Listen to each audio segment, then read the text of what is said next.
Very good morning to all of you. तो आज हम लोग बात करने वाले हैं मेडिकल और बायोलॉजी के सबसे इंपॉर्टेंट टॉपिक के ऊपर, जो बायोलॉजी का सबसे बेसिक पार्ट है और मेडिकल से लेके और बायोलॉजी में सब जगह पर जो है ये सबसे बेसिक से पढ़ा जाता है। आपको मेडिकल के किसी भी फील्ड से होंगे, ये आपको सबसे बेसिक से पढ़ना है और इसके बारे में हम लोग बहुत पहले से पढ़ते आ रहे हैं। सो चलिए हम लोग शुरू करते हैं सेल के बारे में। ठीक है, तो सेल क्या है उसके बारे में हम लोग धीरे धीरे करके देखेंगे। तो हम लोग सेल के खोज के बारे में पहले बात करेंगे, यानी कि सेल की डिस्कवरी कैसे हुई उसके बारे में हम लोग सबसे पहले देखेंगे। तो 1665 की ये घटना है, 1665 की ये घटना है जब रॉबर्ट हुक ने क्या किए, रॉबर्ट हुक एक माइक्रोस्कोप बनाते हैं। माइक्रोस्कोप रॉबर्ट हुक साहब से पहले बनाई गई थी, लेकिन वो माइक्रोस्कोप इतने इफेक्टिव नहीं थे जो किसी भी सेल को देख सके। तो 1665 में रॉबर्ट हुक साहब ने एक माइक्रोस्कोप बनाते हैं और जिस माइक्रोस्कोप के बनाने के बाद उस माइक्रोस्कोप से क्या करते हैं कि जो उन्होंने काफी सारे लेंसेस लगाए थे माइक्रोस्कोप के अंदर, आप जानते हैं कि काफी सारे लेंसेस होते हैं। तो जब माइक्रोस्कोप बनाया और उसके बाद उन्होंने क्या किया, प्लांट के जो कॉर्क होते हैं उसका पतला सा स्लाइड काटे और उस स्लाइड को माइक्रोस्कोप के अंदर रख के उन्होंने पहली बार देखा।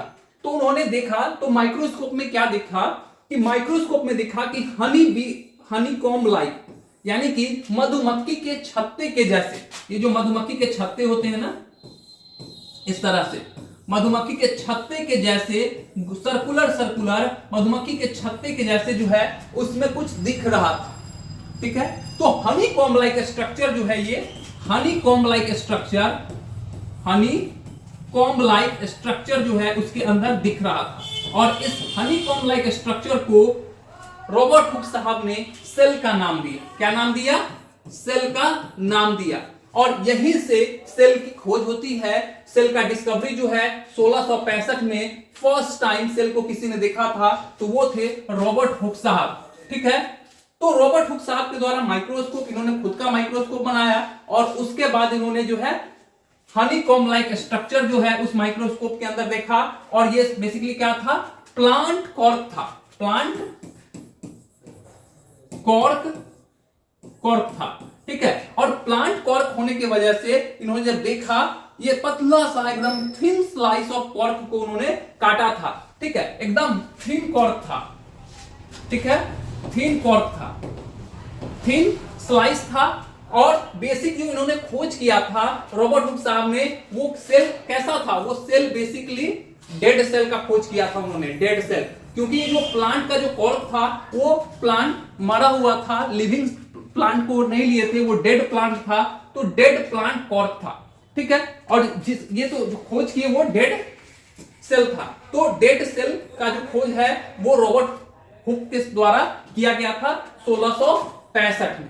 राइट, अब रॉबर्ट हुक साहब ने जब खोज कर दिया उसके बाद, यानी कि उसके 9 साल बाद 1665 में खोज किया गया, उसके 9 साल बाद 1674 में, यानी कि इसके 9 साल बाद जो है 1674 में एक साइंटिस्ट आते हैं जिनका नाम है एंटोनियो वॉन लीeuwenhoek। ठीक है, इन्होंने क्या किया, फर्स्ट टाइम लिविंग सेल को देखा। 9 साल बाद जो है लिविंग सेल का खोज होता है। तो अगर आपसे पूछा जाए कि डेड सेल का खोज कब हुआ, तो 1665 में। ठीक है, डेड सेल का जो कि बेसिकली प्लांट सेल था। ठीक है, प्लांट सेल किसके द्वारा, रॉबर्ट हुक के द्वारा। और लिविंग सेल का खोज किसके द्वारा किया गया, तो लिविंग सेल का खोज जो है वो एंटोनियो वॉन लीeuwenhoek के द्वारा किया गया था 1674 में। ठीक है, और इसमें जो उन्होंने देखा था वो कौन सा सेल था, बेसिकली जो कौन सा ऑर्गेनिज्म को उन्होंने देखा, अल्गी स्पाइरोगाइरा को उन्होंने माइक्रोस्कोप के अंदर देखा था। लिविंग सेल जो था वो अल्गी स्पाइरोगाइरा का था। ठीक है, अब बात करते हैं सेल थ्योरी के बारे में, यानी कि सेल का थ्योरी क्या कहता है उसके बारे में।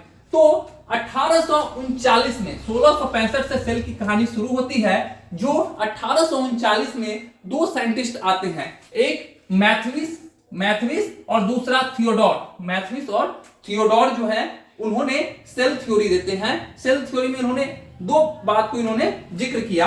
पहला पॉइंट इन्होंने जिक्र क्या किया कि जितने भी लिविंग ऑर्गेनिज्म हैं, याद रखें इस बात को कि सेल थ्योरी क्या कहता है और मैथ्यूस थियोडोर ने क्या कहा था उसको बारे में हम लोग समझ रहे हैं। तो उन्होंने कहा, मैथ्यूस एंड थियोडोर ने कहा कि जितने भी लिविंग ऑर्गेनिज्म हैं वो सारे के सारे एक या एक से अधिक सेल से मिलकर बना हुआ है।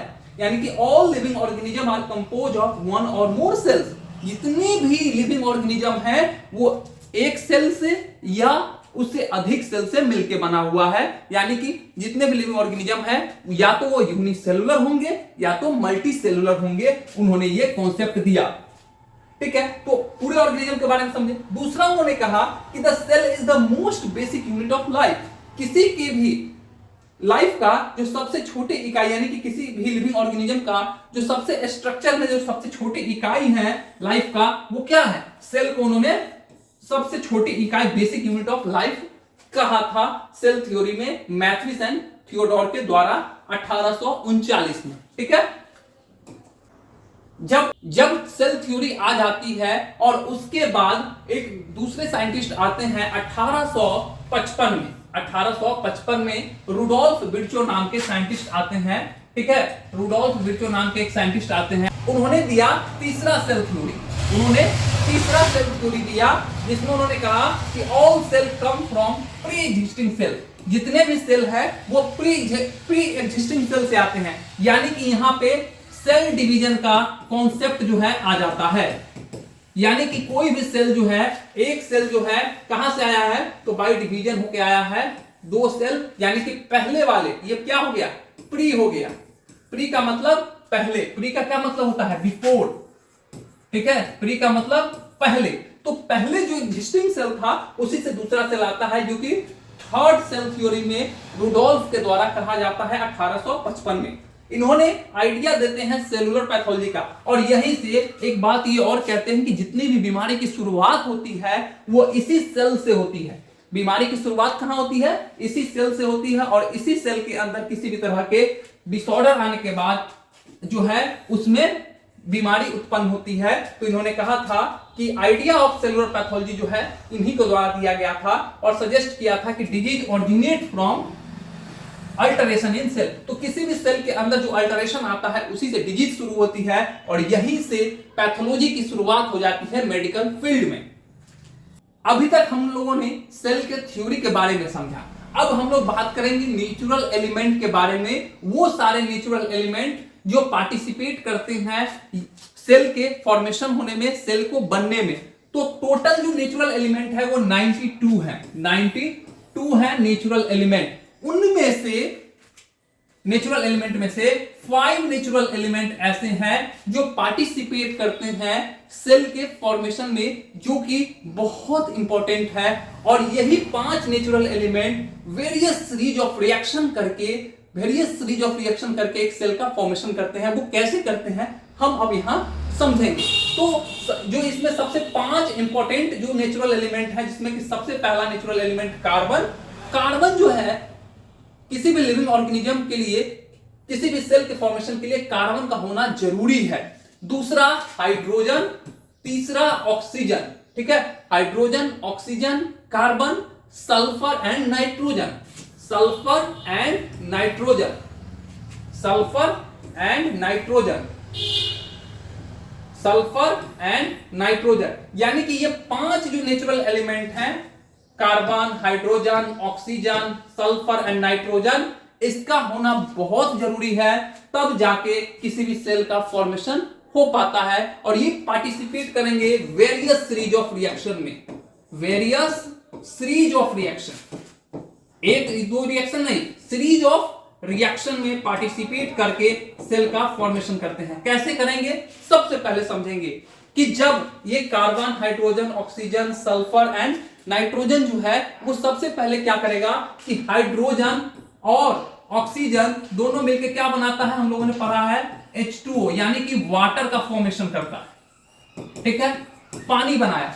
अब पानी बनने के बाद यहां से जीवन पनपना शुरू हो जाता है। जीवन का पनपना यहां से शुरू हो जाता है। और वाटर के बाद क्या होता है कि इसमें फिर से नेचुरल एलिमेंट ऐड होते हैं इस वाटर में और क्या बनते हैं, एमिनो एसिड बनते हैं, एमिनो एसिड। जब एमिनो एसिड बन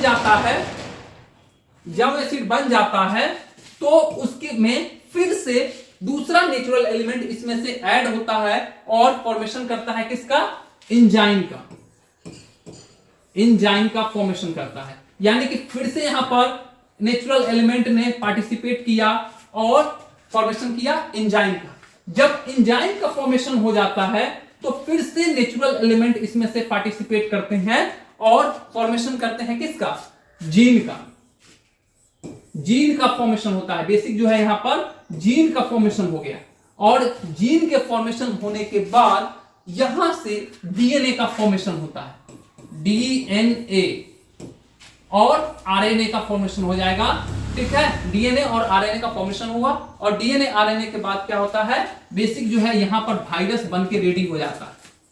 वायरस बन गया और इसके बाद वायरस बनने के बाद यहां से डीएनए और आरएनए बनने के बाद सेल जो है बनने के लिए रेडी हो जाता है और यहां से फर्दर रिएक्शन होने के बाद आपका जो है सेल का बन जाता है, सेल बन के रेडी हो जाता है। इसके अंदर न्यूक्लियस आ जाते हैं, इसके अंदर बहुत सारे जो भी ऑर्गेनेल्स होते हैं, साइटोप्लाज्म होते हैं, न्यूक्लियोप्लाज्म होते हैं, न्यूक्लियर मेम्ब्रेन होते हैं, सेल मेम्ब्रेन होते हैं, सारे कुछ जो है इस डीएनए से और आरएनए से मिलकर धीरे धीरे तैयार होकर बन जाते हैं और नेचुरल एलिमेंट पार्टिसिपेट करते जाते हैं। ठीक है, तो ये था नेचुरल एलिमेंट से सेल का सिंथेसिस कैसे होता है, हम लोग देख लिए। ठीक है, अगले क्लास में हम लोग सेल के बारे में पढ़ेंगे कि सेल क्या है, उसका डेफिनेशन, सेल के टाइप के बारे में हम लोग अगले क्लास में देखेंगे, अगले वीडियो में देखेंगे।